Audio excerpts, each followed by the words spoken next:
You're listening to Two Guys Talking Wine with Michael Pincus and André Prue. So, Michael, are we kicking this podcast off, or are we throwing to it? You know what? I've got a glass of wine here in my hands, and in one hand. I don't usually two-fist wine unless I have two glasses. Okay.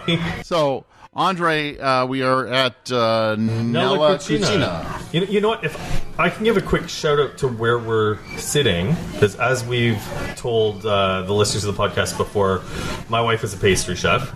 I'm very proud of my wife. I think a lot of home cooks, by the way, Nella's not paying us to say this. I don't know why I feel the need to say that, but I feel like I need to say that. Nella is a place that is open to home cooks, but this place is a professional kitchen supply shop. And they provide a lot of the knives, plates, forks, glasses, everything that you need to run a professional kitchen. And I think it's really impressive that Ruffino, we're about to interview Beppe d'Andrea of Ruffino, would choose this as a venue to show your wine. So, Beppe, thanks for joining us. Shout out to Nella. And there is a shout out we have to do before we even kick off the podcast. Oh, of course. Because those who are paying us to do the podcast for the rest of the month, Valduca. So very much big thank you to Valduca. So this actually fits within it because we're talking Italian again all the time. Valduca Prosecco, the sparklingest Prosecco that Two Guys Talking Wine love for the rest of 2022. Yes. And beyond. Oh, wait, 2023. It's 2023. 2023, yes. So the official sparkling wine of a Two Guys Talking Wine, which is Baldoca. So you and I just came from Roy Thompson Hall. There was the big Italian tasting. You and I will probably debrief about that after. But, I mean, Beppe, we have you here in front of us, and thank you for coming to Toronto. Thank you, André. Thank you, Michael. It's a pleasure to be here. Actually, I am doing the entire journey of Italian Trade Agency events. I started from Vancouver, Calgary, and today here. So, and then you're Montreal and again? Next will be Montreal. And that's it, correct? It ends in Montreal. And then that's it. Let me start with the first question. How much better is Toronto than Calgary? Allora, Calgary is actually, I found the winter. Actually, the temperature was a little cold. The temperature was minus 17. And minus 17 to minus 7. So can you imagine an Italiano that is in the sunshine all the time at minus, it's incredible. Yes, because I go to Tuscany every year.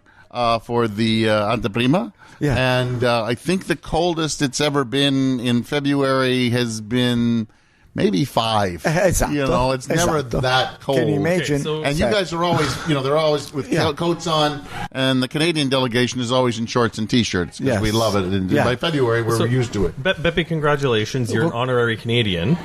Because that's the most Canadian thing that we do when I talk to my family who live in Western Canada or I talk to people who live on the East Coast. The first thing you talk about is the weather. I think we can move on to the wine now. Yes. So actually the weather is very important for us because wine is very well influenced by Mamma Natura, Mother Nature, and without a good help of Mother Nature, we cannot make a very good wine. So for that, some years is better than others.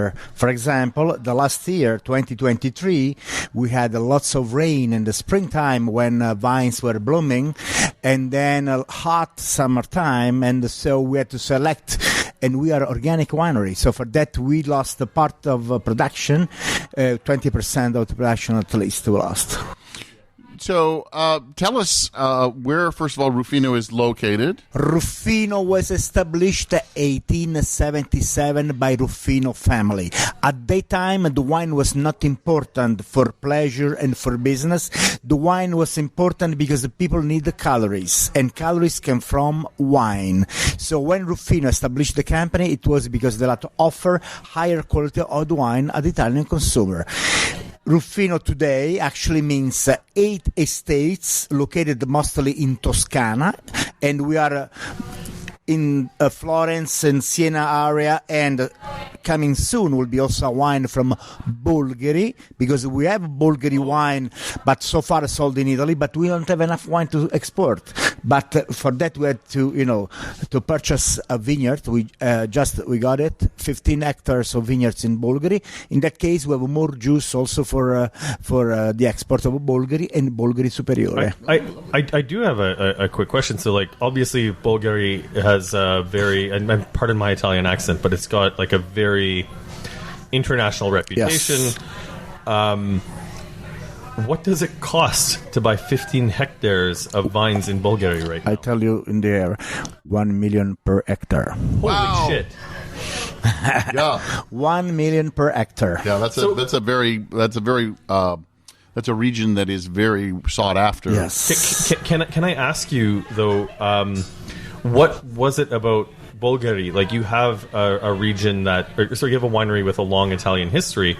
Why was it important for Ruffino to purchase vineyards in Bolgheri? Because actually it's important when you have so many properties, we have so many vineyards, we have an extension of the most important wine region of the Tuscany. So when our sales rep is maybe traveling, maybe the customer, the restaurant, they are asking for, have you a Bolgheri? No. So for that some time. So the request of the consumer, but also for the prestige. Actually, we have, for example, we have only for Italian market, we have a distribution of French champagne. Why? Because when our guys are selling wine in a restaurant, they say, "Oh, have you any champagne?" In that case, they say, "Yes, we have this distribution." So for that, we have to complete, the portfolio with some other wines. In that case, better you purchase the vineyards. So the Bolgheri vineyards are Merlot, Cabernet Sauvignon, Cabernet mostly, Franc, yes. Petit Verdot. Yes. And do you have a name for this winery yet? Still not. Still nothing. It's all still nothing. It's all darts on the board, flipping coins. You will know soon. Okay. This is one where you're a guest on the podcast, but having had a chance to taste Ruffino wines regularly, I would look forward to seeing a Ruffino Super Tuscan on the market. Yes. I think that's something really exciting. I would too. I'm looking forward to that actually. Okay, let's move into what we don't know. So what you don't know about me, Beppe, and what we've talked about on the podcast a lot. I focus a lot on Niagara, and I drink a lot of French wines. I've been trying to learn more about Italian wines. Obviously, Tuscany is a really easy way in, and I love it when Chianti Classico makes it to my house. And Michael and I, we've written the Toronto Life gift guide for the past 4 years. This is our 5th year? Yeah, 5th year, yeah. And we're always excited when we see Ruffino wines sent to us. It's consistent level of quality, and the thing I like about them, especially recommending them to readers, is they are approachable. I mean, not necessarily the most difficult or often not the most complex, but I don't say that in a bad way, because it means that if you don't know a lot about wine, you can pick up what we're drinking right now, which is the Oro, which is this is Gran Selezione. Gran Selezione. Yeah, so it's the Riserva Ducale. Oro Gran Selezione.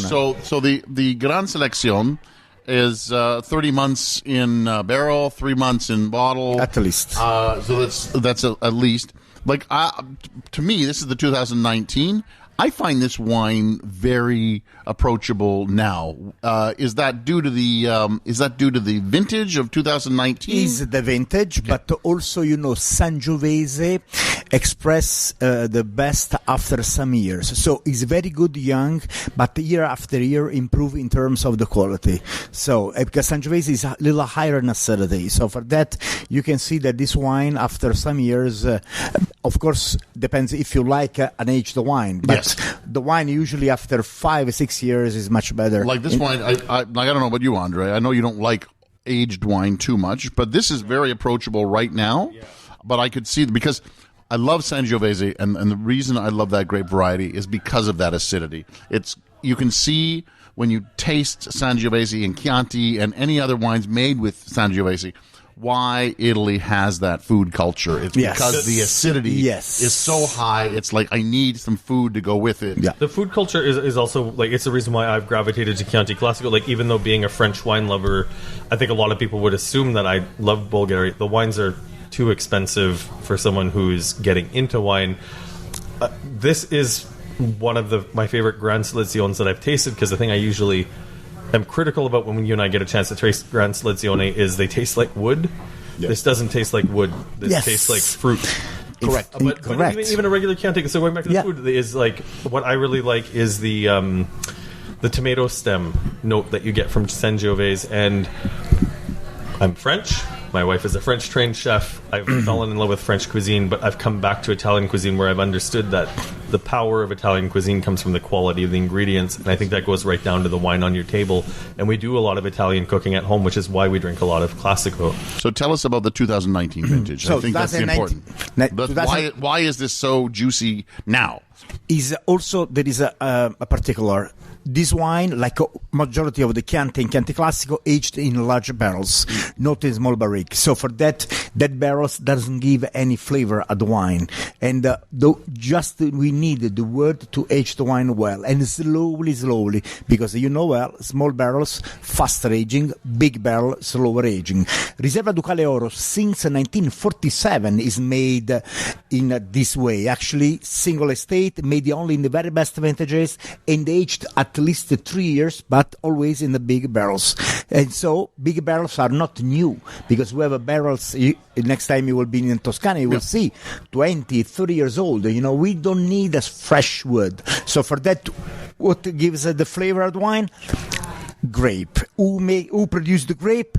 Mamma Natura. So for that, when we have a good wine, actually is always a good weather. You have seen, so many wineries around the world, so many great wines, so different wines, but you have just one thing in common: good grape make a good wine, bad grape make a bad wine. Exactly. So what I also would like to, considering that Ontario, which is where we're doing the podcast, obviously, but we're listened to elsewhere, but it'd be interesting to find out, in your opinion, I know my opinion because I get to do the Anteprima Toscana every year, but let's start from 2016, because those are probably the wines that you're probably going to see on them. You can see some 16 still in the market. Obviously, you're going to see some 17, 18, 19. Tell us about the vintages, starting with 16. But I could say 16 maybe was a good vintage. Actually, we had to produce a little less because we had the summer raining during the summertime, and so with a little rainy season for us, and we had to produce a little less. 17 was a great harvest. Actually, we had great wines, and so we could produce a little more, and we made actually Riserva Ducale Oro also in the 17. 18 was a good balance, had everything. Then we had 19. So because the wine is always balanced, armonia. When you have a good weather, rain when exactly have to rain in the summertime, and then during harvest we have a dry end of summer. You have a great grape, and a dry grape you make for sure a great wine. And so for that we have very similar each other, just a little more rain, maybe in the 16 than in the other vintages after. So then, because now we're at Gran Selection, obviously this is a wine that ages a little more. So we're going to start seeing the Chianti and Chianti Classicos coming. So 2021, what are those vintages like? 2020, guys, well, was very bad for us. Why? COVID, probably, you remember. Yes, terrible for human beings. Terrible for human. But the Mamma Natura did a great job. It was the same thing for us. 2020, maybe. Not only Ruffino, of course, but generally speaking, wine in Italy 2020 was perfect. Springtime, we were in lockdown, incredible springtime. We had a great summertime, and it rained maybe exactly when the vines needed water, not too much, and then we had a great harvest. And actually, we will remember 2020 when it will be released. Same in Ontario. Yes, 2020, incredible. It's because man stopped screwing around. Allora, Mamma Natura... Oh. Okay, that's actually a really interesting theory on that, because Michael and I, we've worked really hard, and this is what I want you to clarify on, is we've gotten into a bad habit in Ontario because we have everything planted here. We have Burgundy varieties, so a lot of Pinot Noir Chardonnay, which I think Michael and I generally agree are better suited for the climate, but we also have people with Cabernet Sauvignon and Merlot. And in a hot year, Cabernet Sauvignon and Merlot will be great. Chardonnay and Riesling will be more of a challenge. Where 2020 was an anomaly for us, where hot days, cold nights. So whether you made Pinot Noir or you made Cabernet Sauvignon, you held acid. So I just want to ask you, because you're talking about good and bad vintage. You've been to the Anteprima. You work for Ruffino. Yes.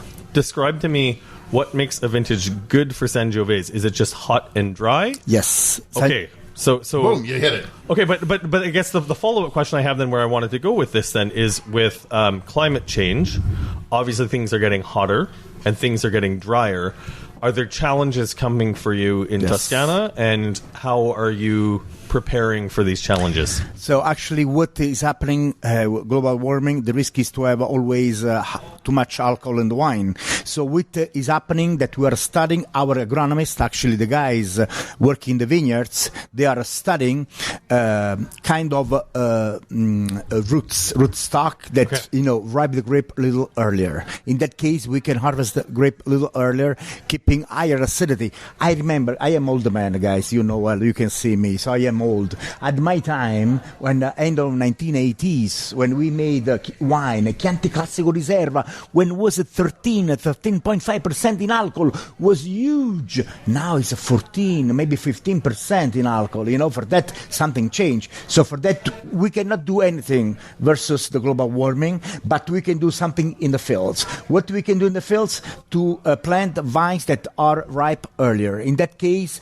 we can harvest a little earlier, keeping higher acidity, and maybe with the right sugar that then will give us 13.5, 14%. Yes. And the fruit's ripening? Exactly. Okay. So for that, but you have just to create the best combination of the root stock and the part of the vine that usually come from a mama vine, Mama vine, as you know, produce good grape in dependent climate condition. When we identify the mama, we pick the material from the mom, and then they graft at the new root stock, creating the baby vines and clone selection. And then in that case, so we have to create this combination that give us grape earlier. This is the thing I think I find frustrating as a wine writer, given where we're at in history, because I think up till now, at least up until the last few years, our focus was more on good wine, bad wine, whatever. Things like crop yields, things like clone selection, things like root stock were things that I don't think an average consumer needs to know about.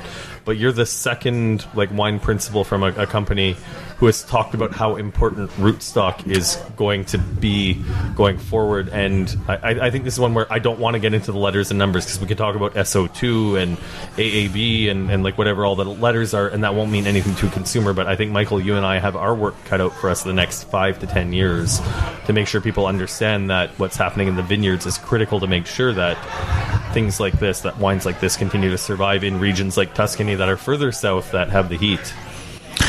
Then well, Sangiovese loves a little stress, well. Correct. Yes. Sangiovese doesn't like... why doesn't like Bolgheri? Because it's too rich kind of a soil, and the roots don't like that. The root stock of Sangiovese love the stress: rocks, clay, limestones, galestro stones, and no water. Less water, but much better. So, for example, Montalcino, as you know, is forbidden to use irrigation system there, but also because they don't have water. We are talking about the clone selection. Who did in Tuscany? Who created the first clone selection in Italy? Well, in Toscana, 1862. Ferruccio Biondisanti.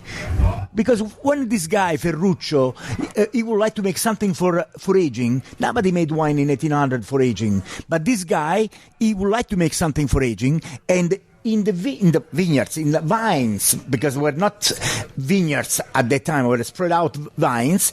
He classified some vines as mama.